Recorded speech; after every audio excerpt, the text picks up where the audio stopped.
Today I'm joined by Digby Flower. Digby is Chair UK and Ireland at Cushman Wakefield, and he's also a member of the NLA's Sounding Board of City and Industry Leaders. So Digby, can you tell me, how is the office market right now?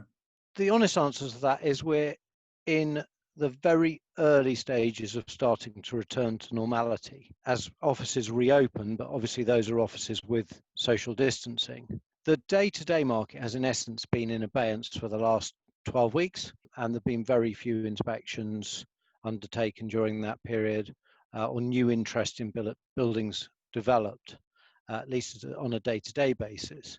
What we're now starting to see is a return to doing inspections and a use of inspections in tandem with virtual marketing, Matterport presentations and those sort of things. So the market's just starting to come back to some sense of normality. I think the most interesting part of the market is the bigger, longer term requirements. The tenants that have got lease expiries in 2, 3, 4, even 5 years' time, they have realized that actually the impact of the virus is that their choice is going to become less, partly because buildings that are already under construction are going to be delayed later by a slowdown in that process, partly by the fact that much fewer future development is going to start because it's perceived as being high risk and difficult to fund at the moment. And therefore, actually, their choice is becoming less.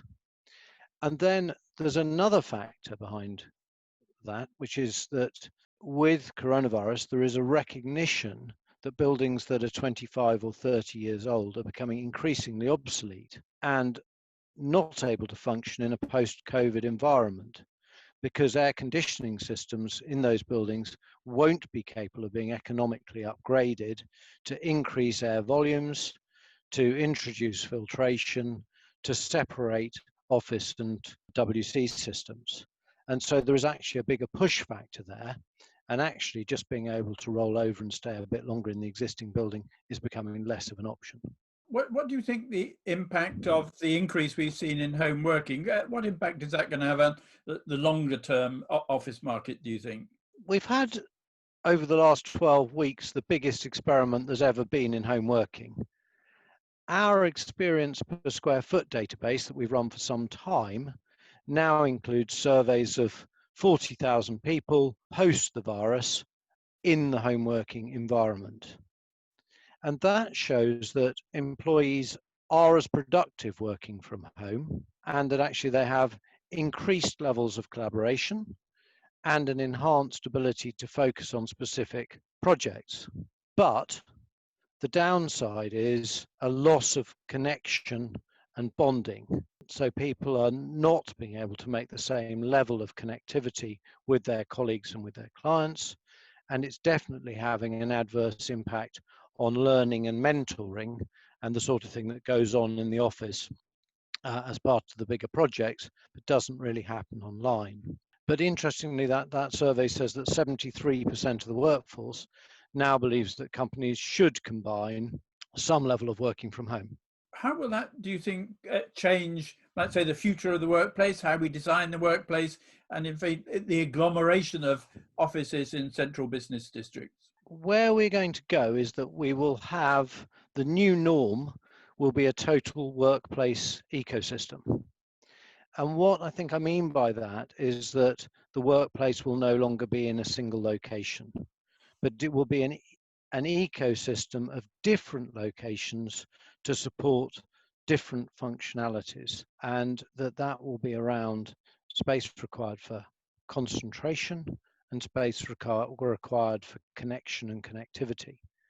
So what I think we will see is that individuals will work 2 or 3 days a week from home, undertaking focused work requiring concentration, and they'll work 2 or 3 days a week from the office, dealing with areas requiring team working and creativity and working in physical proximity with people.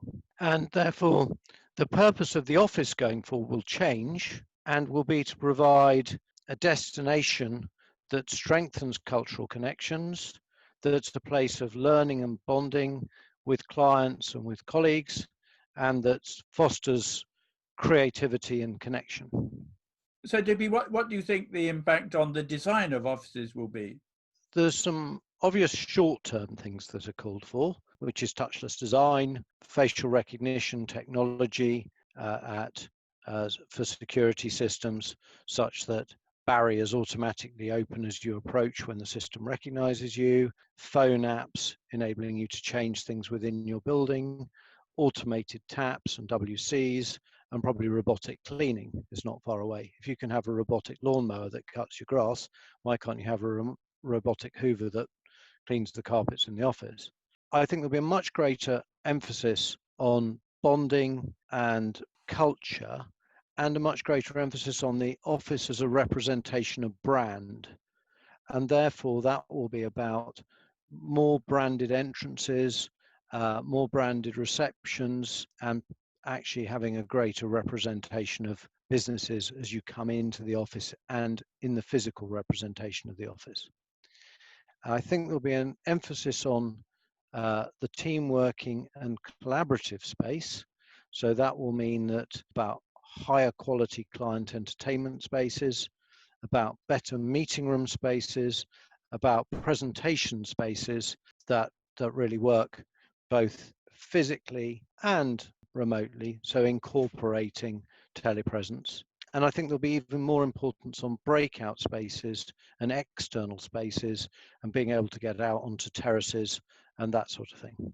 So if cities are really about bringing people together and social distancing is sort of the opposite, do you think our central business district will still be an attractor for people and for businesses? I think it has to be. I think you and I were on a panel when Tony Travers said that social distancing is the enemy of agglomeration, and agglomeration is what generates economic activity. And I think if you're going to generate economic activity, you have to bring people and businesses together. That's what that's saying. And therefore, we will see a return to the central business district. I think that the question is about the city model in the future.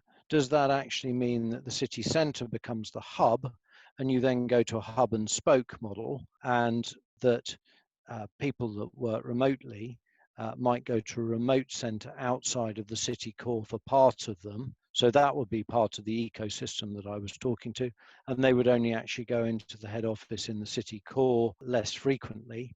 That's definitely a model that is being proposed. It's sort of a hybrid between working from home and working in the office, because you probably have a shorter commute to the spoke office, but you still have the benefit of the centrally agglomerated office. And of course, all of that depends upon that ecosystem being supported. So in London, that does mean the reopening of bars, restaurants, hotels that enable that fluidity to work. And I think that is going to be a key part of the process. And I know it's much in the news at the moment. Well, I think the idea of cities and the workplace is going to be a fascinating debate in the months and years to come as we come out of COVID-19. But Digby Flower, thank you very much for your comments. My pleasure, Peter.